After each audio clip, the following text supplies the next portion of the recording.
Volvemos ahora de hablar sobre la cuestión de Venezuela. Recordamos, hoy es la reunión de la OEA, donde la Argentina va a reclamar, en presencia de la canciller Diana Mondino, va a reclamar una sólida respuesta regional a lo que está aconteciendo allí, una condena a lo que se considera el fraude de Nicolás Maduro. Pero muchísimos hechos se sucedieron ayer en simultáneo: la escalada de violencia, la lealtad que juraron los militares, las fuerzas militares para con el régimen, y por otro lado las reacciones internacionales, particularmente Estados Unidos y Brasil, tomando posturas no necesariamente extremas. Vamos a analizar todo esto en este momento con el politólogo Ignacio Lavaki, quien ya está conectado. Muy buenos días, Ignacio, ¿cómo estás?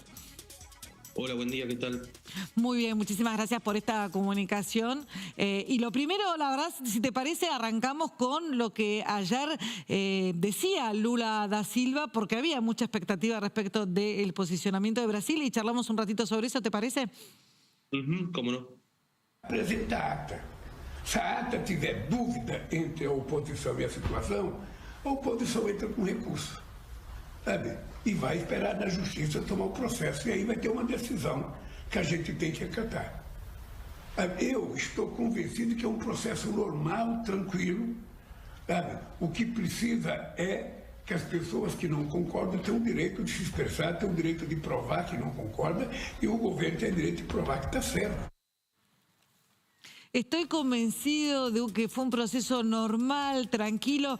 Esas definiciones generaron un estupor en muchísimos televidentes. ¿Cuál es tu análisis? Porque al mismo tiempo reclama que aparezcan las actas.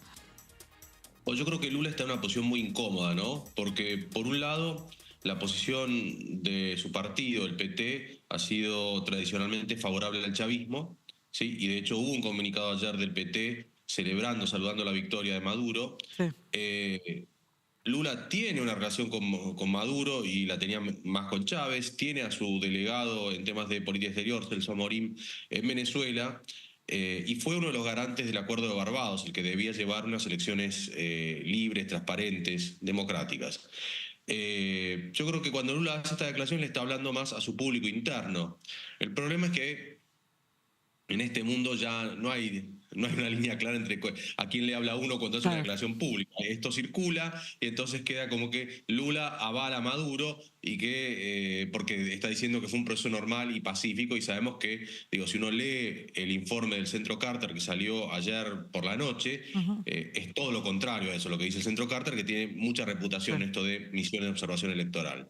Ahora, es cierto que Brasil todavía no lo reconoció a Maduro, a diferencia de Cuba, Honduras, Nicaragua y Bolivia dentro de la región, ¿no? Después hay otros países fuera de la región que sí también reconocieron y saludaron la victoria de Maduro. Entonces está en una posición incómoda. Y está en una posición incómoda porque si eventualmente vamos a un escenario de mucha inestabilidad en Venezuela, y un escenario donde Maduro logra afirmarse en el poder, va a haber una importante salida de población que lo va a afectar a Brasil, ¿no? Digo, principalmente lo va a afectar a Colombia. Digo, Brasil es el tercer receptor de migración venezolana, ¿no? Va a tener impacto en la frontera norte de Brasil. Entonces, Lula de hace tiempo le viene perdiendo la paciencia a Maduro. Por ejemplo, cuando dijo lo del baño de sangre, Maduro. Por ejemplo, cuando Maduro coqueteó con esta idea de recuperar por la fuerza un territorio que Guyana y Venezuela tienen en disputa, pero que está en manos de Guyana hoy, ¿no? Entonces, yo diría que Venezuela hoy es un problema para Brasil. Ahora, la pregunta es mirado desde otro enfoque, ¿no? ¿Qué tan importante eventualmente? Nosotros miramos mucho a Lula, bueno, por cercanía y porque, bueno, por los antecedentes, pero en definitiva, para la resolución de esta situación, para eventualmente presionar a Maduro para encarar una negociación, para encarar una transición, ¿qué tan importante es el reconocimiento o no de Brasil? ¿Y cuánto pesa en definitiva una posición más enérgica de Estados Unidos, que tampoco la está teniendo? Bueno, yo diría que una posición mucho más enérgica de Estados Unidos le es funcional a Maduro, y le es funcional a buena parte de la izquierda latinoamericana, que quiere avalar a Maduro.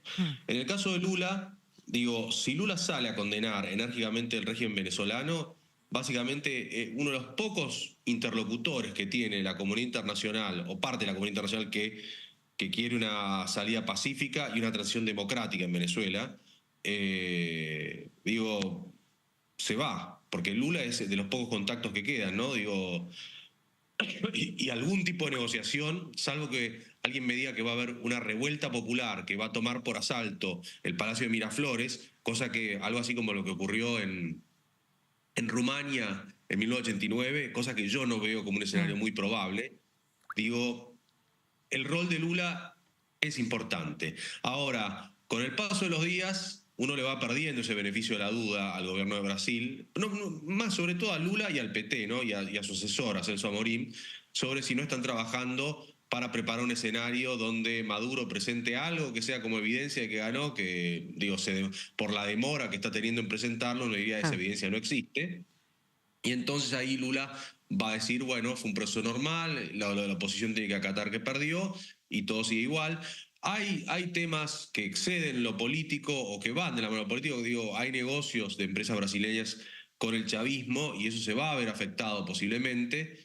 Digo, de hecho, el gobierno de Maduro le asignó una empresa local venezolana, pero que es, digamos, es propiedad de un consorcio brasileño, ¿sí?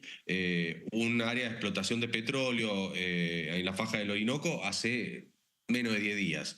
Entonces, hay negocios dando vuelta también, que eso puede tener algún impacto. Y no hay una tradición de relación entre Lula y la oposición al chavismo, ¿no? Entonces, digo, está en una posición incómoda. Yo creo que con el paso del tiempo le damos menos el margen de la duda que Lula esté negociando para que haya una salida pacífica y democrática del escenario que hoy tiene Venezuela. Ignacio, decías recién que vos no estabas viendo un alzamiento popular contra el régimen. Hay una realidad y es que esto ya lo hemos visto en Venezuela, las protestas, la oposición con más o menos fortaleza, meses de incidentes, pero también es cierto que el desgaste de Maduro parece muchísimo mayor en esta oportunidad. La oposición está unida y en contrapartida otra vez las fuerzas militares apoyando al régimen.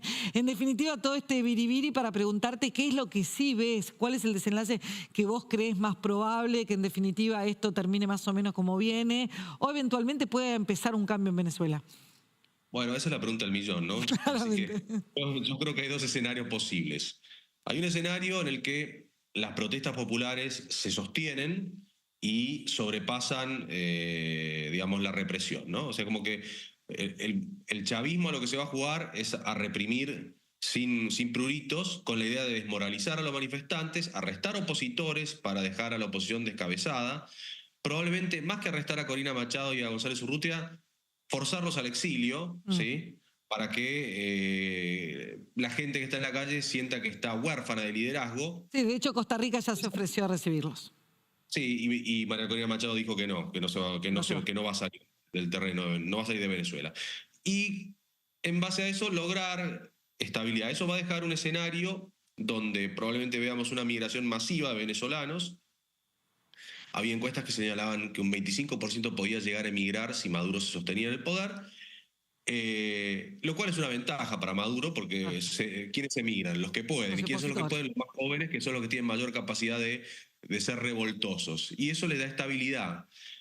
Ahora deja a una Venezuela mucho más aislada en materia diplomática, ¿no? Digo, sí, va a seguir teniendo relaciones con Cuba, con Rusia, con China, con Irán, pero a nivel regional la deja digamos, básicamente con Cuba, Honduras, Bolivia y Nicaragua. Y algunas de las islas del Caribe, ¿no? Como San Vicente y las Granadinas, San Cristóbal y Nevis.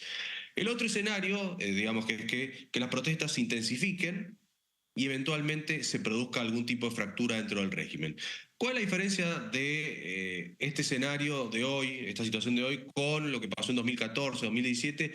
Me parece que venimos de un chavismo muy desgastado, digo, un chavismo que intentó realizar una elección para darse un baño de legitimidad, básicamente amañando todas las reglas, cosa que era de esperarse, para que su núcleo duro fuera lo suficientemente grande dentro de una pecera chiquita de votantes como para darle un triunfo que la comunidad internacional pudiera considerar razonablemente democrático. Bueno, eso no ocurrió, porque si no, se demoran 7 horas en demorar el resultado, ¿sí? En mostrar el resultado, y no está caído hace 4 días. Sí, un resultado que en definitiva no tiene ningún respaldo y no hay ningún dato que lo convalide.